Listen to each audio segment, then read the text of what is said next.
अब देखिए, आंध्र प्रदेश के लेपाक्षी के मंदिर में मौजूद इस खंबे के बारे में ज्यादातर लोग जानते हैं कि ये खंबा हवा में लटक रहा है, लेकिन काफी कम लोग ये नहीं जानते कि इस खंबे को ऐसा इंटेंशनली बनाया गया था, जिसके पीछे का रीजन बहुत ही शॉकिंग है। ये सिर्फ कोई नॉर्मल खंबा नहीं था, बल्कि एक एंशियंट इंस्ट्रूमेंट था। आंध्र प्रदेश के लेपाक्षी नाम के छोटे से टाउन में एक मंदिर है, वीरभद्र मंदिर। ये टेम्पल विजयनगर एम्पायर के समय 16th सेंचुरी में बना था। विजयनगर एम्पायर उस समय का भारत का स्पेशली साउथ इंडिया का सबसे पावरफुल किंगडम था, और उनके टेम्पल्स सिर्फ पूजा की जगह नहीं होते थे, बल्कि आर्ट, आर्किटेक्चर और इंजीनियरिंग के शानदार एग्जाम्पल भी हुआ करते थे। लेपाक्षी का मंदिर भी वैसा ही है। यहाँ का आर्किटेक्चर तो खास है ही, लेकिन इस मंदिर के साथ रामायण की भी एक कहानी जुड़ी है। कहा जाता है कि जब रावण सीता माता को लेकर जा रहा था, तो जटायु रावण से लड़ते हुए इसी जगह पर गिरे थे, और तब भगवान राम ने उस पक्षी को, जटायु को, लेपाक्षी कहा था, यानी उठो पक्षी, जिसका मीनिंग होता है, और इसी वजह से इस जगह का नाम लेपाक्षी पड़ा। अब बात करते हैं इस मंदिर के सबसे इंटरेस्टिंग चीज की। जब आप इस मंदिर के मेन हॉल में जाते हैं, तो वहां पर बहुत सारे स्टोन पिलर्स दिखाई देते हैं जो पूरे छत को सपोर्ट करते हैं, लेकिन उनमें से एक खंबा थोड़ा अलग है।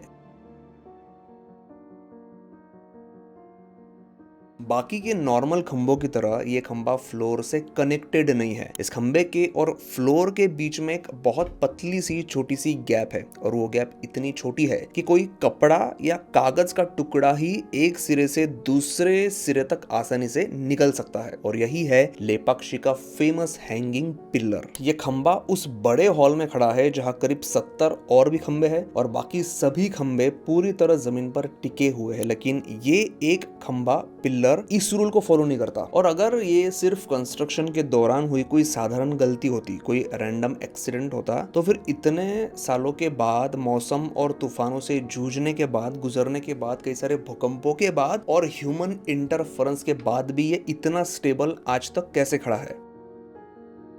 लेपाक्षी टेम्पल के इस फेमस हैंगिंग पिलर के बारे में एक और इंटरेस्टिंग कहानी टेम्पल के गाइड्स और कुछ पुराने आर्टिकल्स बताते हैं कि ब्रिटिश पीरियड के समय में एक ब्रिटिश इंजीनियर था जिसका नाम था हैमिल्टन। तो जब उसने इस पिलर को देखा, वो बहुत सरप्राइज हुआ, क्योंकि अंग्रेजों ने उसके पहले ऐसा कुछ देखा ही नहीं था। तो उसको समझ में ही नहीं आया कि आखिर ये पिलर हवा में कैसे लटक रहा है। लेकिन फिर जैसे ही उसने उस पिलर से छेड़छाड़ शुरू की, उस पिलर के आसपास खोदना शुरू किया, उसे अपना काम रोकना पड़ा, क्योंकि उसे उस पिलर के हवा में लटकने का रीजन तो नहीं मिल रहा था, उल्टा उसने मंदिर को नुकसान ही ज्यादा पहुंचाया। तो मंदिर को ज्यादा नुकसान ना हो, इसीलिए उसे काम रोकने को कहा गया। आर्किटेक्ट्स और स्ट्रक्चरल इंजीनियर्स ने जब इस पिलर का बाद में मेजरमेंट लिया, उसकी स्टडी की, इस मंदिर के फ्लोर प्लान्स की स्टडी की, तो एक इंटरेस्टिंग थ्योरी सामने आई। अब देखिए, वीरभद्र मंदिर बनाया गया था विजयनगर साम्राज्य के कारीगरों ने, जिन्होंने हम्पी के मंदिर भी बनाए थे। तो ये बात तो क्लियर है कि इस खंबे का निर्माण गलती से तो नहीं हुआ होगा। उस समय के स्टोन टेम्पल सिर्फ डेकोरेटिव स्ट्रक्चर्स नहीं थे, बल्कि वो बहुत ही एडवांस्ड स्ट्रक्चरल प्लानिंग के साथ बनाए जाते थे। आज के समय के जैसा उनके सामने कोई टारगेट नहीं होता था कि 2-3 साल के अंदर अपना काम खत्म करके बेच के निकल जाना है, नेक्स्ट प्रोजेक्ट में लगना है। तो ऐसा नहीं था। उस समय के लोग कई सालों तक बड़े लगन के साथ इन मंदिरों को बनाते थे। कई बार तो कई सारी जनरेशन एक ही मंदिर के लिए काम करती थी, इतना समय उनको बनाने के लिए लगता था। पिलर्स, बीम्स और सीलिंग स्लैब्स एक दूसरे के साथ इस तरह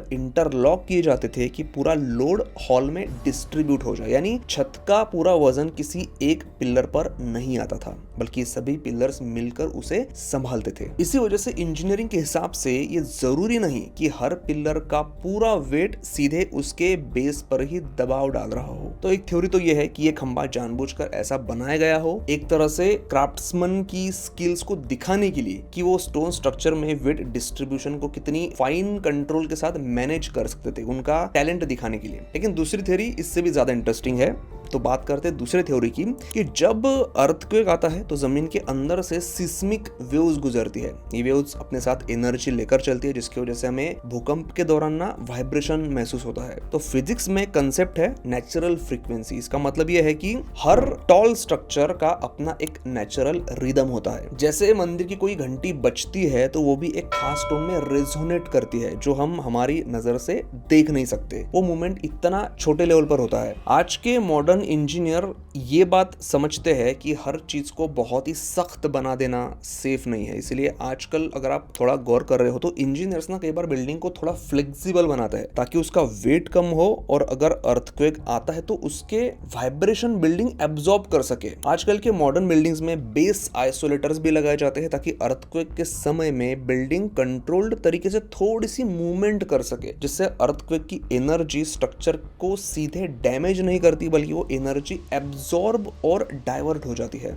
यही प्रिंसिपल मॉडर्न सिस्मोलॉजी और अर्थक्वेक इंजीनियरिंग का एक इंपॉर्टेंट हिस्सा है आज के समय में। और अब इस पिलर को देखो, ऊपर से एक खंभा स्टोन सीलिंग के साथ फर्मली अटैच है लेकिन नीचे फ्लोर को बस हल्के से टच कर रहा है। इसका मतलब ये पिलर किसी लॉक्ड कॉलम की तरह बिहेव नहीं करेगा, ये नेचुरल फ्रीक्वेंसी थ्योरी के अकॉर्डिंग एक पेंडुलम की तरह बिहेव करेगा। अगर इस मंदिर की फाउंडेशन में हल्की सी भी साइड वेव मूवमेंट होती है जैसे कि किसी भूकंप के समय होती है तो ये पिलर उस मूवमेंट पर रिएक्ट करेगा। और पुराने समय के आर्किटेक्ट्स भी इस प्रिंसिपल को जानते थे, इसीलिए उनके बिल्डिंग डिजाइन का बेसिक गोल यही होता था कि स्ट्रक्चर ऐसा हो कि जो वाइब्रेशन को सह सके और वो गिर ना जाए। इसीलिए हम देखते हैं कि कई सारे मंदिर हमारे भारत के इतने हजारों सालों से खड़े हैं, वो ऐसे ही नहीं खड़े। लेकिन फिर भी आप में से कुछ लोग बोलेंगे कि ऐसा थोड़ी है, हम आज के मॉडर्न साइंटिफिक आइडिया को एक पुराने टेम्पल पर अप्लाई कैसे कर सकते हैं। अब जिन लोगों ने टेम्पल बनाए थे क्या उन्हें अर्थक्वेक के बारे में सच में कोई अंडरस्टैंडिंग थी भी या नहीं। अब इंटरेस्टिंग बात यह है कि संस्कृत में अर्थक्वेक के लिए एक शब्द मिलता है भूकंप, और ये कोई मॉडर्न वर्ड नहीं है। ये शब्द वैदिक लिटरेचर और बाद के कई संस्कृत ग्रंथों में भी दिखाई देता है, यानी लोगों को ये आइडिया बहुत पहले से ही था कि धरती कभी कभी हिल सकती है और ये कंपन की वजह से होता है, इसमें वाइब्रेशन का रोल है। वराह मिहिर का नाम आपने सुना ही होगा, जो 6th सेंचुरी सीई के आसपास के एक बहुत ही फेमस एस्ट्रोनॉमर और स्कॉलर थे। उन्हें गुप्ता पीरियड के बाद का सबसे इन्फ्लुएंशियल साइंटिस्ट माना जाता है। उनकी एक फेमस किताब है बृहद संहिता, जिसमें उन्होंने एस्ट्रोनॉमी, वेदर, आर्किटेक्चर, एग्रीकल्चर और भी कई नेचुरल फिनोमिनन के बारे में लिखा हुआ है। इसी किताब में उन्होंने अर्थक्वेक के बारे में एक पूरा चैप्टर लिखा है। सोचिए कि एक पूरा का पूरा चैप्टर उन्होंने भूकंप पर लिखा है। इसका मतलब ये हुआ कि उस समय के इंडियन स्कॉलर्स अर्थक्वेक को सिर्फ कोई दैवी शक्ति मानकर उसे छोड़ नहीं रहे थे जैसा बाकी दुनिया कर रही थी, बल्कि वो एनवायरनमेंट को ऑब्जर्व कर रहे थे, नोट्स बना रहे थे और नेचर के सिग्नल को पढ़ने की कोशिश कर रहे थे। और अगर हमारे कल्चर में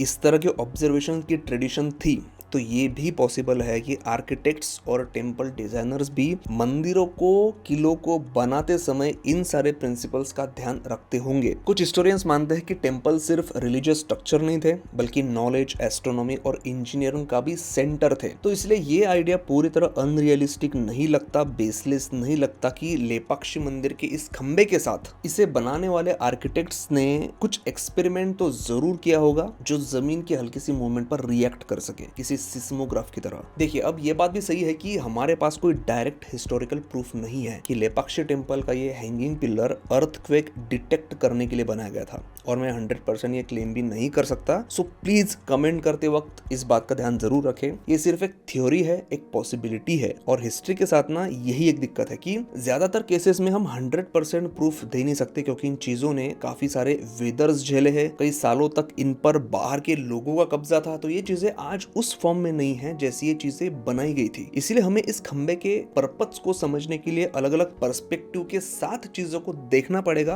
और कुछ क्लेम्स करने पड़ेंगे जो सही भी हो सकते हैं और गलत भी। लेकिन एक किस्सा सुन लीजिए कि आज से लगभग 2000 साल पहले 200 BC के आसपास चीन में ईस्टर्न हैन डायनास्टी एग्जिस्ट करती थी। तो उस दौरान वहां पर एक स्कॉलर हुए थे जिनका नाम था झेंग हेंग।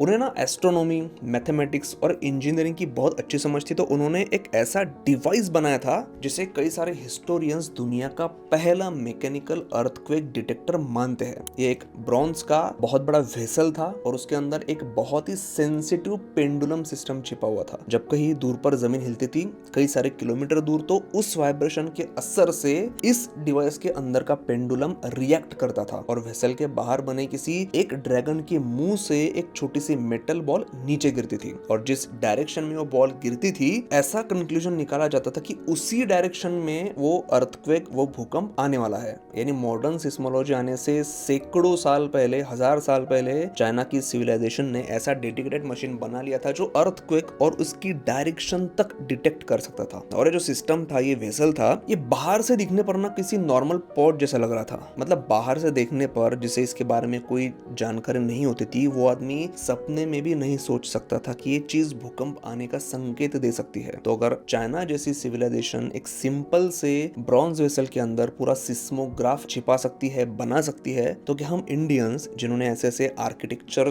के कारनामे करके दिखाए हैं, उन्होंने इस मंदिर के अंदर ऐसा कोई एक्सपेरिमेंट नहीं किया होगा? अब आप ही मुझे कमेंट करके जरूर बताइए। वीडियो अच्छा लगा हो तो प्लीज लाइक जरूर करिए ताकि मुझे ऐसे ही वीडियोस और वीडियोस बनाने के लिए इंस्पिरेशन मिलती रहे। वीडियो देखने के लिए बहुत बहुत धन्यवाद।